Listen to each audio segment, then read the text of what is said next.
ba Congolais de partout to pesi bino mbote bino bato bomesa na kozwa émission na bino Tolobela Congo. Tolobela Congo, émission ya peuple congolais. Tolobela Congo, émission ya ba vrai congolais. Soki Congo kimia ekotité, soki est la République démocratique du Congo, stabilité, kimia et zongité. Ba maman ba komi ko lia 3 fois par jour te, ba enseignant ba komi ko futa mamalam te, ba soda ba komi ko zo ba salaire na bango régulièrement te, tokoyaka toujours kolobela Congo. Mboka oyo population aza abandonné.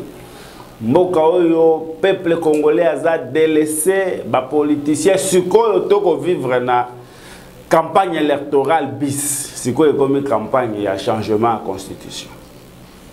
Baya kipa na biso population, baya kepa ina yo liboso balobi ce qu'on peut singai pouvoir na kopesa o maina courant. Est-ce que vous maina courant déjà? Baya kipa na population balobi ce qu'on peut biso maina courant borokoma ce qu'on peut singai pouvoir borokoma kolia 3 fois par jour, bolier déjà 3 fois par jour. Baloba ki lisu balobi ceux qui vont voter biso Kimia kokota na est-ce que kimia ezongi na mboka Congo? Ya mwana lisu baye koloba changement à constitution toko vivre na campagne électorale bis. Sikoyo comme campagne à changement à constitution. Ba ministre, ba député, ba zota la kaka changement à constitution. Ba komi ko kita na ba base na bango pona ko mobiliser kaka ba jeune ba benga la délinquant. Kaka ba jeune o baza délaissé, kaka ba jeune o baza ba chômeur, ba famille na bango na bango de bazwa misala. Peuple congolais fongola miso. Faut lobela ka Congo. Ceux qui Congo kimia en quantité toko lobela ka Congo. Ba promesse nyonso o ba prometa ki sur la campagne électorale. Ils a réalisé. Ceux qui va changer constitution, ne ba ko réaliser ba promesse wana. Lelo maramba ko lobeze belé. Retour, il y a Kabila dans la scène politique et suscité bas débat et belé. Plusieurs questions se posent. Est-ce que Kabila a zone politique pour la Bolingwa Congo? Est-ce qu'il veut relever un défi? Est-ce qu'il y a poids na Félix Sekedi pour na Kimiezo en Est? La question se pose à mes belé. Le lot, toza toujours.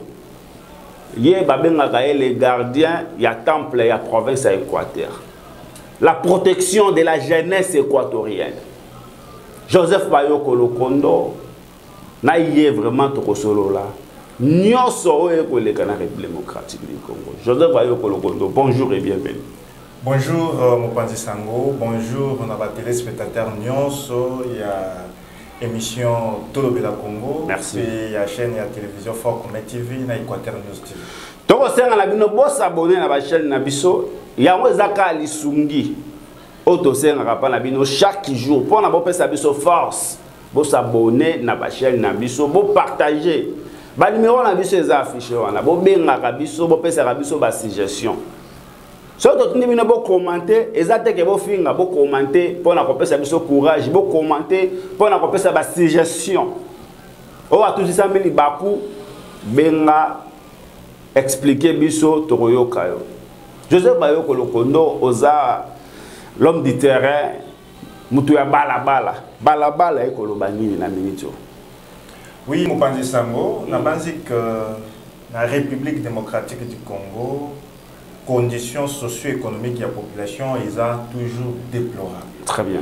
Président de la République, chef de l'État, son Excellence Félix Tshisekedi-Tshilombo, Ayaka Memeli Biso, peuple d'abord. Nous ne savons pas ce que peuple d'abord a un slogan. Tout le peuple d'abord a un voyage. Pendant la monnaie à Doha, peut-être à la match à Paris Saint-Germain, ou soit dans un cadre, il y a une relation bilatérale. Mais ils ont quand même ni Namboka. À quel investisseur? L'insécurité a Tilelo, les autres continuent à investir. Mais il faut que Tambola. Mais tout le monde a Jean-Claude Van Damme, je ne sais pas, ils ont quand même fait quelque chose. En fait, nous devons quitter cette distraction. Très bien. La population, comme on ne cesse de les rappeler, a besoin de la paix et du pain. En RDC, nous n'avons pas du pain et nous n'avons pas de la paix. Okay. À l'est du pays, j'ai appris avec un cœur qui saigne que les rebelles M23 vont récupérer localité Moussous. Pendant que les chefs de l'État voyageaient pour Doha. Donc il y a un sang ne va pas. Aujourd'hui, les savons qu'on achetait à 300 francs se vendent à 1100 francs, 1200 francs. Très bien. Les dollars, c'est à 289, 290. À côté, nous déjà à peu près 300 euros. Donc il y a un sang ne va pas. Moi, je crois que la priorité ne doit pas être la révision constitutionnelle. La priorité ne doit pas être les changements constitutionnels. On a comme l'impression que c'est la nouvelle campagne électorale qui commence. Très bien. Les chefs de l'État commencent de tourner un peu partout à travers la République démocratique du Congo et na discours la constitution. Tout révisé, tout ça la bouée, attaquer l'église catholique, ainsi de suite. Membre du gouvernement paix. Population a volé à Nîmes. Très bien. Et aujourd'hui, chaque membre du gouvernement comme en RDC, la politique, c'est la flatterie, pour montrer au chef de l'État que moi, je soutiens votre initiative pour changer la constitution. Peut-être au un ministre, peut-être qu'il va nommer un député, peut-être qu'il va nommer un parti dans un PDG, va nommer un mandataire public. Donc, ça, pendant que le peuple souffre, le peuple souffre. Peut-être un changement à la constitution, le peuple a comme bien. Est-ce que la constitution est bloquée? Non, je n'aime même pas revenir sur cette question. Très bien. Il y a des dispositions constitutionnelles où il y a maï, courant, balabala, ils ont droit garanti dans la Constitution. Est-ce que c'est cette Constitution ici qu'on veut modifier ou changer? Déjà pour bloquer le pouvoir en place, c'est un équateur courant. Il y a déjà pour bloquer que ça va la balle. Il y a déjà pour bloquer que la population aille à 3 fois. Il y a déjà pour bloquer que les policiers militaires, comme le président l'avait promis en 2018, attendent pour la véhicule. Très bien. Non, c'est une distraction pure et simple. Moi, je crois que si on n'arrive pas à remplir les tâches où ils allaient ailleurs, il est temps de dégager. Kabila Kambak, Batoba posé la question belé, Kabila zongi la scène politique, Kabila a zongi les politiques actives. Alors, raconte belé, le lot tout comme on a photo ya Kabila na Claudel Lubaya, azo recevoir vraiment homme politicien et politique belé, o azo kutana bango. Alors Joseph Bayo Kolokondo, Batoba kotuna balobi, Kabila a bossana kini. Est-ce que Kabila a sauvé population congolaise parce qu'il y a mon misère les ski? Est-ce que Kabila a forcément pas Félix Tshisekedi pour una injustice donc comme on a topé guerre dans l'est de la République démocratique na biso ici? La loi sur les statuts des anciens chefs de l'État. Très bien. Et le ban à disposition mon côté que ceux qui ont anciens chefs de l'État ont la politique. Ah, ok. Et le ban à disposition mon côté que ceux qui ont anciens chefs de l'État ont beaucoup de leader politique et et mais ça c'est pas moi qui vous parle aujourd'hui. Très bien. Je fais partie de ceux qui ont milité pour la Kabila à pouvoir. Ceux qui ont milité contre les intentions de Kabila d'obliger un troisième mandat. C'était encore des intentions. Et quand on a une émission, vous allez les premiers Félix Tshisekedi a changé la constitution pour s'éterniser au pouvoir. Mais maintenant, je vais parler. Mais l'union sacrée. Je vais parler sur. L'union sacrée, bon. Tu continues à je vous ai toujours dit. L'union union sacrée. L'union sacrée ne veut pas dire l'aliénation. Il y a comme il est dans l'opposition. Je vous ai toujours dit. Moi, je suis un non-aligné, papa. Quand il a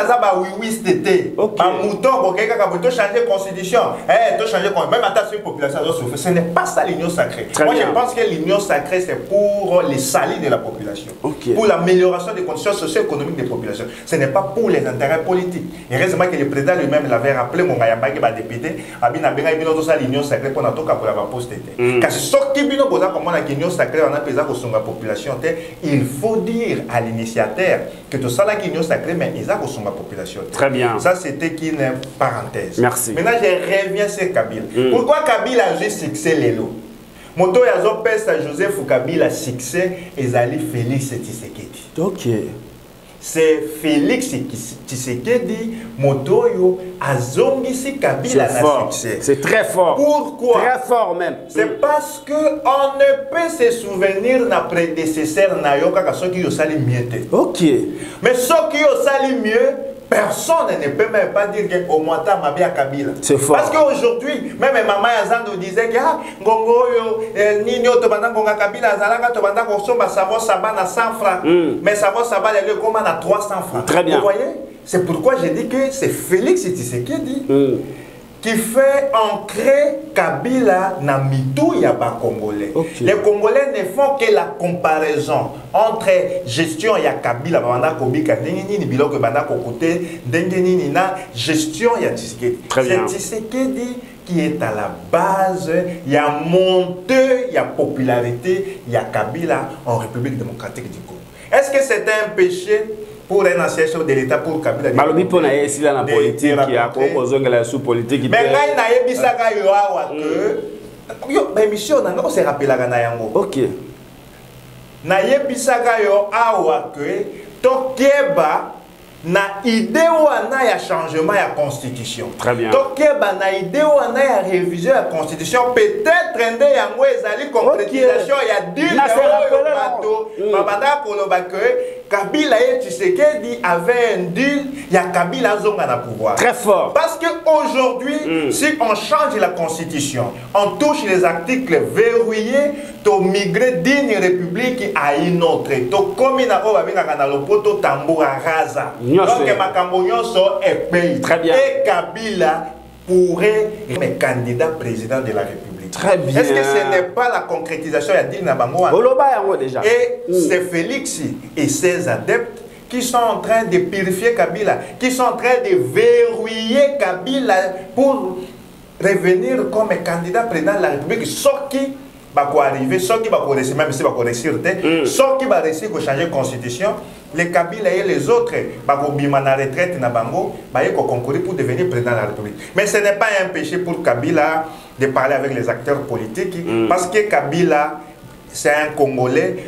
La question, il y a la question, il y a sécurité, il y a la question, il y a démocratie, parce que nous sommes une jeune démocratie, et la première passation du pouvoir de Salema entre Kabila et Tshisekedi. Donc c'est de son droit de commenter cette question. C'est de son droit de commenter la question de sécurité. C'est de son droit de faire des alliances pour ce n'est pas un péché. Kabila o bobengaki Rwandais, Kabila o bolobaki Mopaya, Kabila o bolobaki ateka Congo lelo. Je vois comme si Balanga j'ai comment changer et pas y a bien autant vos qui activistes mon amboka. Oui, normalement. Non mais c'est ça. Kabila et nous avions combattu Kabila. Très bien. Comme tous les Congolais, nous ne faisons pas exception. Tous à kotala sikoyo, tous à kotala comparer nini vie nangonga ya Kabila na oyo tous à kobika sikoyo ezandengeni. C'est ce régime ici qui fait penser aux Congolais le régime de Kabila. Merci. Si ce régime avait amélioré les conditions socio-économiques des Congolais, on n'allait même pas se souvenir de Kabila. Merci beaucoup Joseph Bayo Kolokondo. Union sacrée comme une deneni. Ngambo bakondimela Félix Tshisekedi, ngambo bakoboya. Alors, Joseph Bayo Kolokondo, l'émission passée, Tozaki Awanayo, les gens se demandent, Bayo Wakomi, journaliste, Bayo Wakomi, Kolobela Bato, pourtant Bayo Bikeyo, Lobela vraiment Batouté. Joseph Bayo Kolokondo, Azumbongo est belé et pas à marquer qu'il a pas la sur le bara la vérité. Aya ko défendre Nabuzo Bao, marqué qu'il a à ça les côté. Bilan eza négatif largement. Nga mutu na lobité, bangonde mutu ba lobi buzoba. Nga mutu na lobi. Nazo répéter ma question. Les journalistes, il faut pas paraphraser ba jeune journaliste hein. Nazo loba ba question na oyo bazo komana ba groupe tozo tanga biso nyonso ti. Ba lobi marqué qu'il a asali le côté. Bilan eza 0. Marqué qu'il a na province d'Équateur, ba yebi kutu yete. Balobi Oliembongo Ebele. Yango, à tout moment, au combien de médias. Oui, merci. Bon, ça, c'est ma deuxième émission. Très bien. Et il faut aussi vous rappeler, Batouana, que Yonde Moto glisse quelques questions. Il y a Marc qui a la première émission.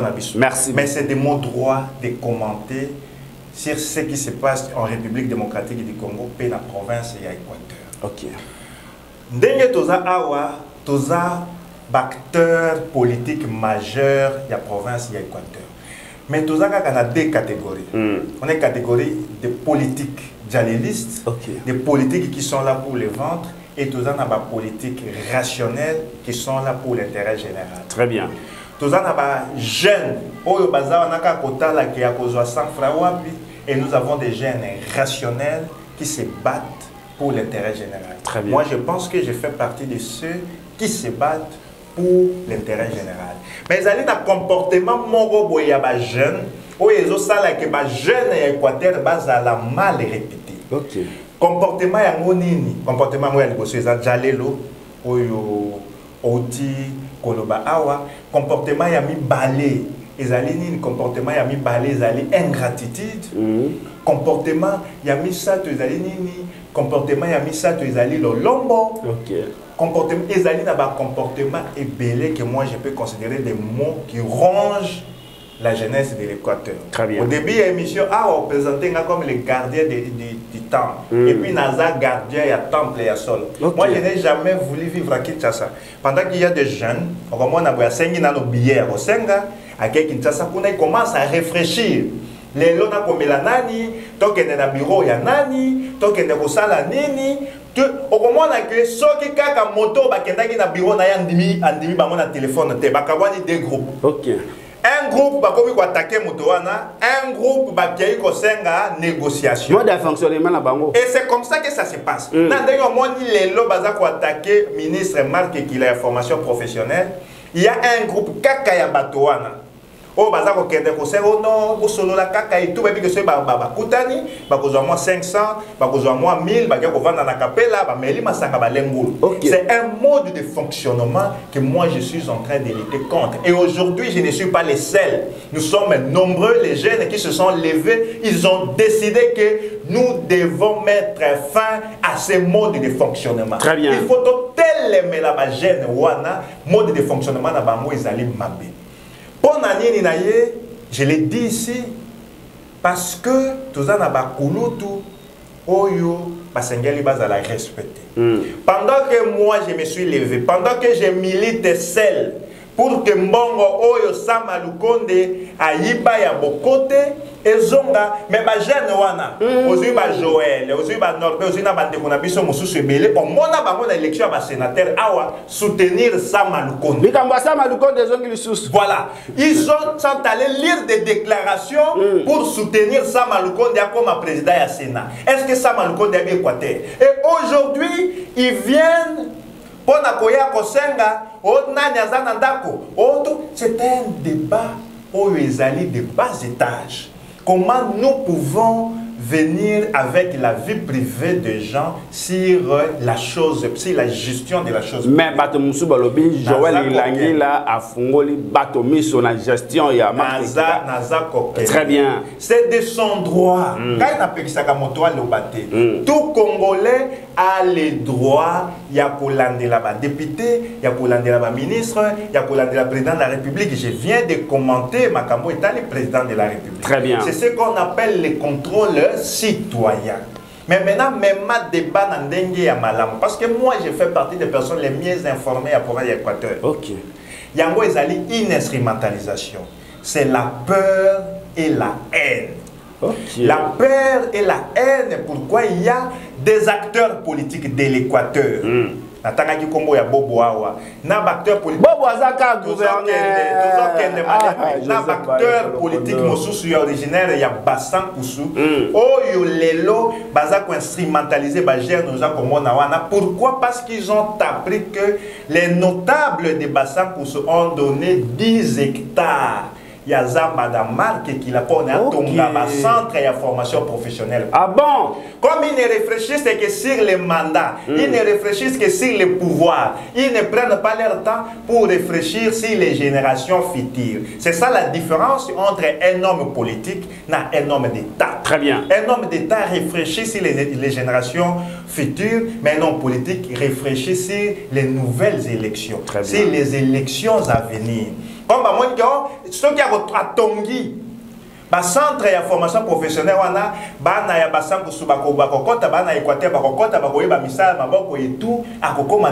peut-être dans l'élection, c'est ça le problème.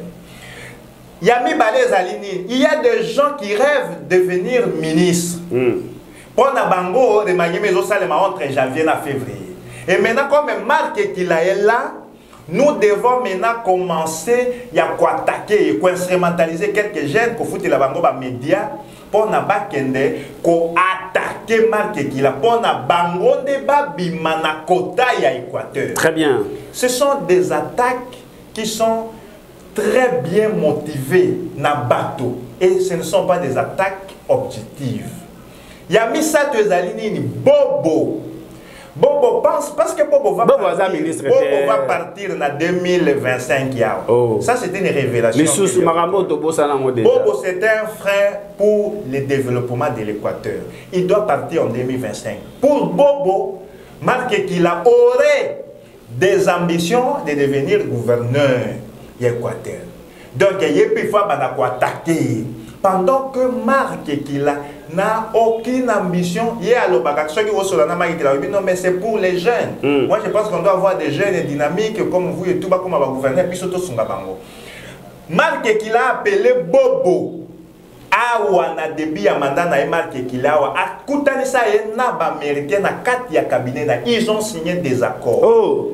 Pour le développement de la province, il y a Équateur. Très bien. Maintenant, pour Bobo, il y a l'andelaka makambo ya moni cash. So qu'il y a moni mbongo ya cash, il y a un contrat mikanda. Il y a un mikanda ne bimsaka mbongo. Comme il y a un cash, il y a 5 à 30%. À son dossier avec les Américains, à l'andelaka ya moté. Maintenant, c'est à Marc qui allait suivre les dossiers. Il y a une pendant qu'il y a personne à Moussala, à Zakosala, son mandat est national. Il n'a pas un mandat provincial. Mais écoutez, la province de l'Équateur a un gouverneur, un vice-gouverneur, un président assemblée, un membre de bureau assemblée, un gouvernement provincial, il y a 12 députés nationaux, il y a 21 députés provinciaux, il y a 4 sénateurs. Très bien. Et comment ce contrôle? On veut seulement contrôler Kakamark. Il faut se poser la question. Quel est ce député national de l'Équateur qui a interpellé un ministre sectoriel sur le développement de l'Équateur? Okay. Qui est ce député national ou un sénateur qui a appelé peut-être le ministre, interpellé le ministre du développement rural sur les questions qui concernent le développement de l'Équateur? Très bien. Qui est ce député national ou sénateur qui a interpellé le ministre de l'ITP ou soit le ministre des Travaux publics sur les infrastructures de l'Équateur? Très bien. Non, mais nous avons action sans motivation. Il y a des gens qui ont payé. Très bien. Nous les faisons ici en Bandaka. Très bien. Ce plateau, il y a Front Commun TV, Équateur News, et Zach Bandaka. Très bien. Mais pour eux, à télé 50, il y a quelqu'un qui a payé. Moi, j'ai fouiné, j'ai trouvé 3 acteurs politiques de l'Équateur. Banani, biso la vérité. Tangela biso ba Congo. Banani et qu'il a un facteur limitant pour Nabam. Maintenant, il faut les déstabiliser, il faut attaquer, il faut les calomnier. Et puis, il faut calomnier dans le Mabé. Comment nous pouvons amener nos biens privés dans la place publique? Comment raison il y a quoi attaquer mon Dieu à l'andak? Donc toi tu dois venir avec le nombre de maisons ça n'a pas de sens. Ça n'a pas de sens. Mais parlons sur les actions de la personne. Parlons sur ses tâches. Est-ce qu'il est à la hauteur? Est-ce qu'il y a ça la moussala naïe malam? Il ne faut pas attendre qu'il vienne distribuer l'argent. Même si est-ce que Marc est à la hauteur? Est-ce que Azosa appelle Moussa la donc dans le ministère il y a transport de place au Yazalaki. Est-ce que il y a une information que Marc qu'il avait initié un projet. Hein? Un projet awa na lukolela. Ok. Awa na lukolela ke batonga nini. Pas on voit barrière. Moko wana na lukolela. Na lukolela. Que babwa nyonso ya Équateur oyo ekendaka kofutama taxe nango na Kinshasa na Congo central. Très bien. Na boma efutamaka awa na Équateur. Donc bah ça la parc à bois na voilà, vous m'avez aidé avec les noms ya projet wana, c'était parc à bois na Équateur. Très bien. À Lukolela. Awa na se na Équateur. Banzete nyonso ezouta na Équateur, taxe nango efutamaka na Lukolela na parc à bois ya Lukolela. Ezalaki projet ya OG frère. OK. Mais projet wana et katana la katikati pour les acteurs politiques de l'Équateur, les députés nationaux de l'Équateur, les sénateurs de l'Équateur et les gouverneurs de l'Équateur. Oh, il y a 5 ans qui ont parlé de avant projet wana et salé. Pendant qu'il était dans le transport, parmi il y a que 2 provinces dans RDC Mobimbo, ils ont trace académie. OK. Ils ont la province de l'Équateur. Na province Moussousouane. Mais ma trans académie à Équateur, na étudiant mon quoi matate, bon boisoi yango, et que na kokumbela gaye, mikumba na biko. Oh! Et va na si maison wana, na étudiant mon côté à matate. Il faut que Marc Ekila aya atindi ma trans académie na Équateur, yepe abandi goya kokumba ba étudiant na Équateur. Est-ce que vous voyez ça normal? Bah quoi, ma étudiant à Équateur qui bon répondre à nos commentaires. Bon mantaka trace académie ou bien raté. Qui essaie député provincial ba koma ba fantoche ba koma na poche ya bobo qui essaie député provincial Équateur qui a même demandé poser la question à gouverneur ndenge nini trace académie au vendre sango c'est la misala et kumba ba étudiant. Très bien. La province de l'Équateur a bénéficié au moins 5 transco.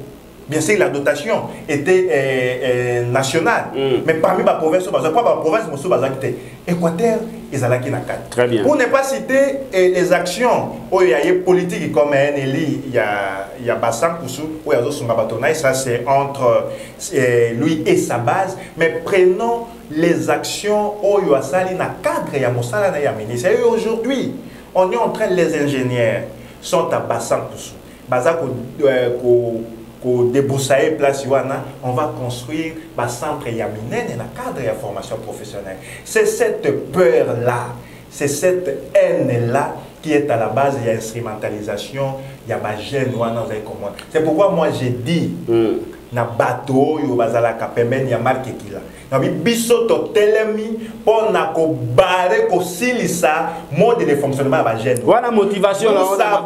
Nous savons que la koya kuna pour dire qu'il a bon négocier, bon solo la na like amekate pour na ba commerce na que ils doivent être instrumentalisés quelque part, ba attaquer un groupe ba négociation, ayambi ba moi pèse ba moi $500, ba ke komela masanga, ba mesanisa bango mabete. Nous devons les éduquer dans ce sens. Moi, j'ai pris les choses en main. J'ai pris les choses en main. Dans le cadre, il y a éduquer jeunesse. Pour le comportement de Bango, ils allaient finir sa jeunesse Équateur. Et nous ne pouvons plus les laisser faire par bêtises na Bango à bout bien. Merci beaucoup, mesdames et messieurs. Tu comme vraiment na Soukaya. Émission na Bissua Mokolomolelo. Merci na Joseph Bayokolo Kondo. Au hasard toujours na biso libre penseur yé azam taïnyo sacré mais à se déchaîner ceux qui m'a beza lobi mabe ceux qui m'a la meza lobi malam mona mboka jo ba yoko lokondo lilobana ya suka na émission ale lilobana ya suka je crois que lobi na loba kiango il y a une question au moko tunenga lobi la moni comme si réveillé non c'est comme si yo fingi vient la biso dada mère de la ville honoraire dada et ça problème na moto oyayi ko chokola babi ngaite la ngate la question bon yo chokola mais babi kulutu aleli bon Viedas c'est notre vie très bien le même respect que nous donnons à Marc Ekila, c'est le même respect au Tokopes Anaïdas, le respect au Tokopes Anabakulutu, nyonso na biso. Pour avant Batomosu, respecter Bango, biso moko esengela to respecter bango. Ils allaient kaka une petite histoire, un récit que na lingai kana la kisabato que on ne peut pas accepter qu'un jeune lelo balesi na maboko lobby a craché sur la main qu'il a tiré comme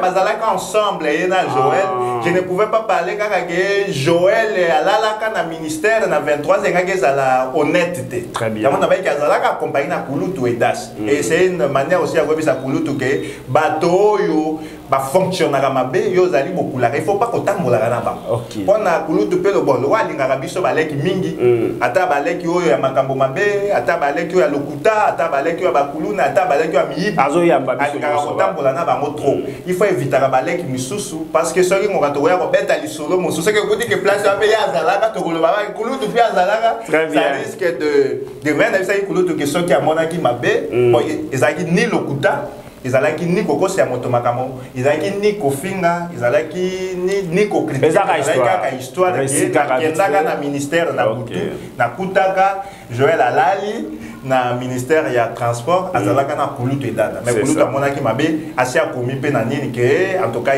aza Kulutu ya baleki nyonso et ça passe. C'est de cette manière que naza koyebisa ba jeune oyo bakanisi que mode de fonctionnement wana iko continuer mode de fonctionnement wana esili. Merci. Ministre Marc Ekilale, ministre de la formation professionnelle, ceux qui cherchent à intégrer le gouvernement baluka yango na ndenge na bango batika kutinda ba jeune bwana. Merci. Ceux qui cherchent de maintenir les postes ya gouverneur baluka na ndenge na bango Marc Ekilale n'ont vu pas de devenir gouverneur de l'Équateur. Moi je serai candidat gouverneur. En 2028. En 2025, en 2025, peut-être ces gens que vous pensez que vont soutenir Ngaï. Marc Ekilale, c'est un acteur politique, Marc Ekilale, c'est un partenaire politique, c'est un Kulutu. S'il y a des questions à lui reprocher sur sa gestion, vous êtes libre, on est en démocratie. Mais il ne faut pas entrer dans sa vie privée. Moi, quand j'attaque Bobo, je l'attaque sur sa gestion chaotique de la province de l'Équateur. En aucun jour, on a na vie privée. En aucun jour, on a tout Bobo, combien. Ah, on a tout Bobo, on a mis tout combien. Ça, c'est enfantin. Ça, c'est un débat de bas étage. Parlons sur les actions. Moi, je crois que les actions sont là, nous pouvons commenter. Mais bisotoye ko tel une instrumentalisation, nous ne pouvons jamais. Mais alors jamais accepter que les jeunes basent à la marche et pied à bateau,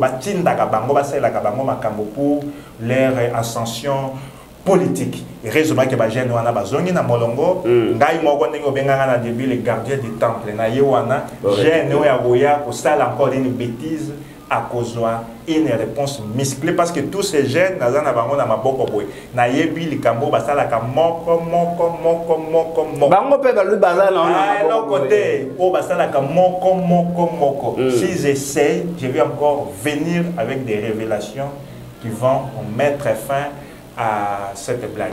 Merci beaucoup, mesdames et messieurs. Vous continuez Kolanda Bisso, vous partagez, vous s'abonnez et que ça va bien. Merci, au l'année prochaine.